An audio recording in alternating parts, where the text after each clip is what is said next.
right now.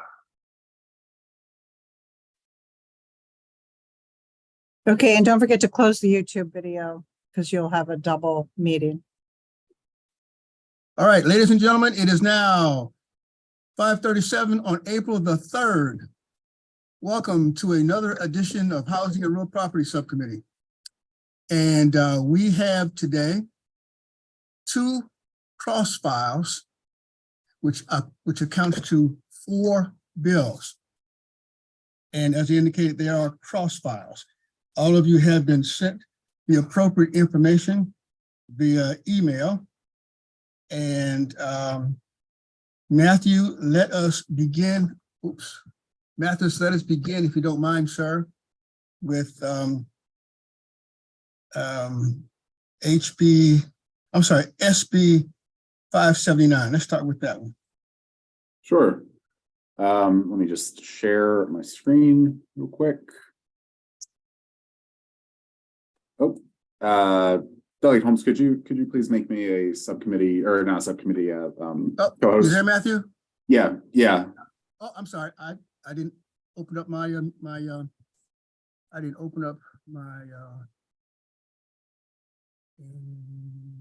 co-host. And you are now co-host, Matthew. Perfect. Okay. So just for the purpose of this, I'm going to leave up the definitions Wait. that are. Hang on a second here. Hang on a second. I forgot to wait. Hey, come here. How can I? Perfect. Okay. So just for the purpose of this, I'm going to leave up the definitions that are. Hang on a second here. I think you need to turn off the YouTube stream. Yeah, I'm getting it great. I'm trying to find it now. Wait. How can I can't find it that long. So just for the purpose of this, I'm going to leave up the definitions that are.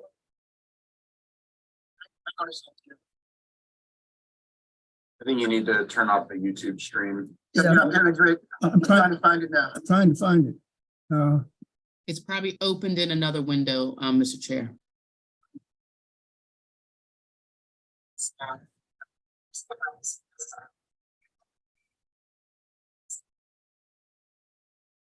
Got it. All right, ladies and gentlemen. Thanks, Matthew. Okay, yeah. So I'm going to leave up the definitions for the bill because I think it'll help with the general discussion. So this is Senate Bill 579, Residential Property Service Agreements Prohibitions. The cross file for this bill is House Bill 728. The language of this bill has been significantly modified. So really the amendments, I'd say, are the bill. There aren't any amendments being offered in the to the Senate bill, except there is one bit of suggested language that I will get to. Generally, the bill prohibits, with specified exceptions, a service agreement or any part of a service agreement from being effective for more than 1 year, purporting to run with the land or bind subsequent bona fide purchasers, purporting to create a lien, encumbrance, or security interest on the residential property of a party to the service agreement, or allowing the service provider to assign or transfer the right to provide services under the service agreement to another person without notice or the consent of a party to the service agreement. So I'll just go section by section in the new language. So stop me if you have a question on a particular section. Section 14801 in the new, the proposed language is just the definition section. Members of the subcommittee will see those on the screen right now. Section 14802 provides for the application of the subtitle. Sections 14803 and 14804 prohibit service agreements or any part thereof from containing certain elements. Those are the things that I discussed previously, and provides that service agreements that do contain such elements are void and unenforceable. Section 14805 explicitly makes an agreement which violates the provisions of the new subtitle, an unfair, abusive, or deceptive trade practice, where enforcement action can be taken under Title 13 of Commercial Law Article. Section 14806 creates a new criminal misdemeanor for a party that submits one of these service agreements for recordation. Section 14807 authorizes a clerk of the court to deny recordation if the clerk determines that the service agreement is in violation of the provisions outlined in 14803. 14808 prohibits a recorded service agreement in violation of 14803 from providing actual or constructive notice of a lien arising from the service agreement to a subsequent bona fide purchaser of the residential property. And 14809 effectively authorizes actions to determine whether or not a recorded service agreement is unenforceable and void. And if it's determined that the service agreement is unenforceable or void, the person who brought the action may seek compensatory damages and reasonable attorney's fees and costs. So that is the bill overall. I will note that there was one group that came in favorable with amendment, and that's the Office of the Attorney General Consumer Protection Division. And the issue dealt with the definition of residential property. As the members will see here, residential property means real property improved by 4 or fewer single-family dwelling units that are designed principally and are intended for human habitation. There was some question as to whether or not this would cover townhomes or, say, a multifamily dwelling scenario. I would argue that that the definition absolutely would cover townhomes because they are single dwelling units on their own lots. When you get to the multifamily issue, I think it still is applicable. However, it could certainly be clearer. There wasn't suggested language. I will note, and I'll just sorry, I have to search for, there it is. This is a similar definition that is used in the foreclosure statute as to residential property. I see very similar to what was posted previously, where it just is real property improved by a dwelling unit. You don't get to the number of dwelling units, just that it's improved by a dwelling unit, and specifies that this would include a residential condominium unit or a unit in a cooperative project, so a residential cooperative housing corporation. So that is one option. So the language that we have there, language we have currently is sufficient. Is that correct, Matt? The language that's currently in the bill as presented, that was language that came out of the model language that was provided to the Senate. It certainly could be clearer, I think, when you get to, especially when you get to the multifamily context. As to the concern over townhomes, I'm not sure that there's much of an issue with that. With the Because condominium issue. A multifamily arrangement might, maybe, yes. Okay. So I'll stop the screen share now, and just, I guess if there are any questions on the bill in general, please let me know. I'm happy to bring it back up and discuss any of the sections. Delegate Boyce. Thank you. And just so I'm clear, Mr. Chair and Matthew, you said essentially the amendments were the bill. Therefore, if we pass this bill, we would have to move to amend the House version to the same? Yes. Correct. So there are no amendments that have been offered on the Senate bill. There's the favorable with amendments testimony by the Office of the Attorney General. The House bill, if you wanted to move the House bill as a subcommittee, I believe there's been a conforming amendment drafted, but it would be amended to reflect the Senate bill and what you do. Oh, sorry. So it's the opposite. Yes, the House bill would reflect the Senate bill, whatever the ultimate status of that is. Okay, thank you. So perhaps I should have done it the opposite way around. It's what it sounds like. Well, no, because we weren't discussing an amendment just there. Yeah, That was okay. the text, the third reader text of the Senate bill. Okay.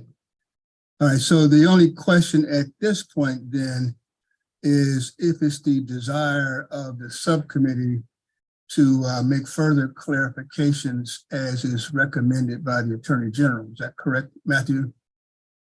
Yes, that's certainly something. If the subcommittee would like to discuss the favorable with amendment testimony offered by the Attorney General's office, I do see a representative from the Attorney General's office on the line, and I also see people from a representative of the Maryland Realtors, who I believe had offered some of the model language.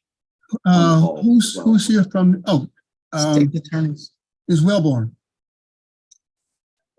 There you are. Good evening. I mean, I think Matt covered what our concern was that the clearly identifying within the definition of residential property specific units could cause confusion or permit somebody who would be prohibited under the bill from providing these service agreements that run for longer than a year would maybe create a loophole that would allow them to continue to offer these service agreements in violation of the bill and encumber consumers unknowingly into transactions that we believe are violations of the Consumer Protection Act. And so that's why you're offering that suggested amendment in terms of the multifamily community and common ownership and the condo language. Okay. All right. I'd like to open this up for discussion with the members of the subcommittee.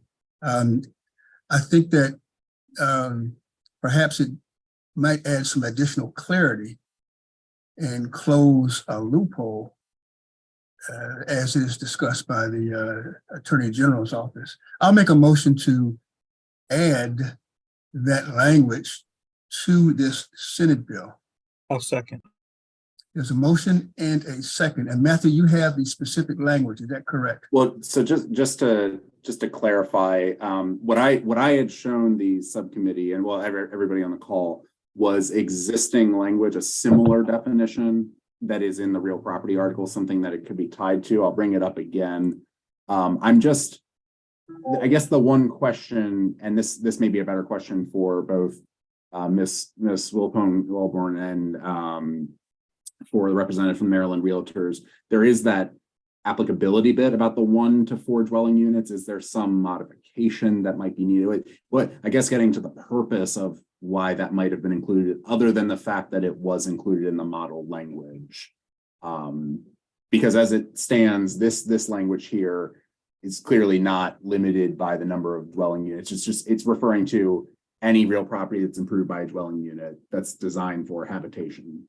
And then identifying the included groups, like a condominium unit or a cooperative. And that would basically, Matthew, that would remove any confusion relevant to the number of units, wouldn't it? It would. It wouldn't have any sort of limit as to the maximum number of residential units on the property. That is true. And that is the purpose of suggesting the amendment so that we don't have any conflict with the multifamily. Ms. Wellborn, give me your thoughts, please. Yes, I think the intent behind the definition as drafted was to only have these restrictions apply to consumer owners. And so consumers who, by definition under the Consumer Protection Act, use the consumer realty, their homes for their personal household use. And so that maybe the legislator is unconcerned about these service agreements for commercial properties. And so I think the definition was initially placed in the bill to limit it to those consumer transactions. However, because the bill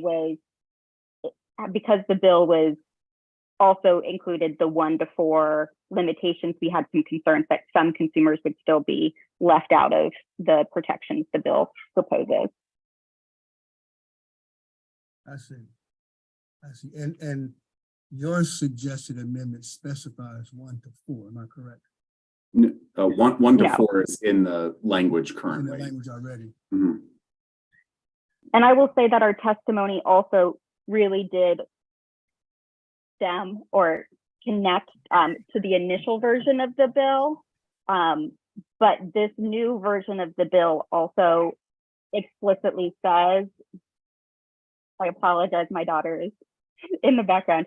But this bill also explicitly says that a violation of these provisions is a violation of the Consumer Protection Act, which I do think relates to the intent of the bill to only apply to these transactions involving consumers and not corporate owners or entities or individuals that maybe own multiple, like a small multifamily property and are using the property for the purposes of renting out to tenants. Gotcha. I understand. Delegate Boyce. So I'm a little confused now. Ms. Wellborn, are you saying the language amended would do? I'm saying that, you know, we do have some current concerns. I do think, as Matt said, that there is an argument that the way the language is drafted would cover the consumers that we're concerned about. We think it could be clearer, but we also realize that we are at a late stage within this process and have forth the amended Senate bill for your all consideration and still have the House bill as well to consider. So then, I'm sorry, Mr. Chair, one more question, quick question. As it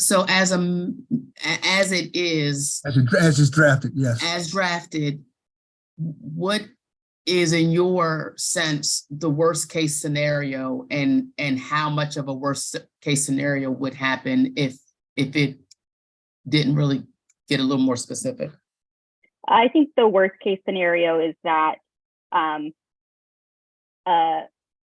entity that is providing these service agreements in violation of the bill provides these service agreements to a condo unit owner that exceeds the duration of 1 year and is permitted to record that or is permitted to apply that as a lien that encumbers the property, and that the legislature would have to come back and amend the definition later. If a court were to find that the definition doesn't extend to the scope of a condo unit owner in a multifamily building. And in your opinion, Ms. Wellborn, the suggested amendment takes care of what your concerns are. Am I correct? Correct. Or what the language that Matt pointed to would address that concern. The language that Matt pointed to would take care of your concerns. Is that correct? I'm pulling it up now just for clarity. Okay. All right. I think that's where Delegate Boyce was going to as well. Yeah. This language, yes, Kira? Yes. In the foreclosure side, okay. All right, all right. Now, I just want to make what that being the case, then if my motion is inconsistent with what's on the, Ms. May. Sorry to interrupt, Mr. Chairman. I think we're in full agreement that with the Attorney General's office that this is intended to, of course, apply to condominium and townhome owners. We didn't see the existing language as much of an issue, just because when you go to, for instance, record something for a condominium, even if you're in a building of 500 other condominiums, at the recording stage, it's still one unit and one owner. We also share the concern of really just, this bill at this late stage and doing whatever is best to ultimately secure passage. So I think, same goal, perhaps two different tacks on the language. All right. I think though that if we, in terms of the timing, although it is rushed, I think we can get both of these out relatively quickly. I just want to make sure that we're covering the concerns and make sure we don't have to. If we're going to come back here next year, I want it to be something different. Right. Same thing. Mr. Chair, what motion did we have on the floor? Did you make a motion to adopt this language that we're looking at? I don't think that's correct. And I was getting ready to withdraw my motion because the motion that's on the table now is not to this particular language. So I am withdrawing the motions on the floor. And I'd like to make another motion to put in the language we're looking at now as suggested. And that's the motion. Any additional discussions on this amended language that is shown before us now? Hearing none, all in favor of this amended that's in front of us signify by saying aye. Aye. Any opposition? Okay, seeing none, we now have, there are other amendments that, No, there are no other amendments. That was the one issue that That's was the only- being, yeah. right. Move the bill, Mr. Chair. The bill as amended is been properly motioned and seconded. All in favor signify by saying aye. Any opposition? Seeing none, SB 579 as amended will receive a favorable report. Now let's go to its cross-file House Bill 728. Mr. Chair, Right, Mr. Chairman. Delegate Baker? yeah, I think Delegate Baker has a question. Yes, Mr. Yeah, Delegate you Baker. you had a motion and a second. I didn't hear any further discussion. I wanted to make sure that the realtors were in favor of the bill that we're voting on. I'm they- okay. Go ahead, Ms. May. I think it's already gone, but go ahead, Ms. May. No, I don't see any objection to including that language to further clarify. Thank you, Ms. Thank May. you. All So right. my vote's yes. Thank you, Delegate Baker. I'm sorry I didn't see your hand. I That's apologize. all right. You need that is- you need a new set of glasses.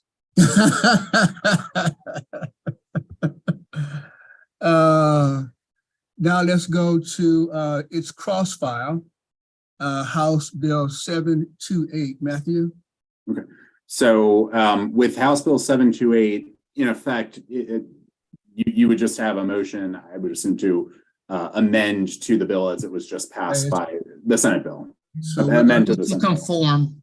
Yeah, That's conform. correct. So the motion is to amend HB 728 to conform to the House Bill to conform to the Senate Bill SB 579. Is there a second? Second.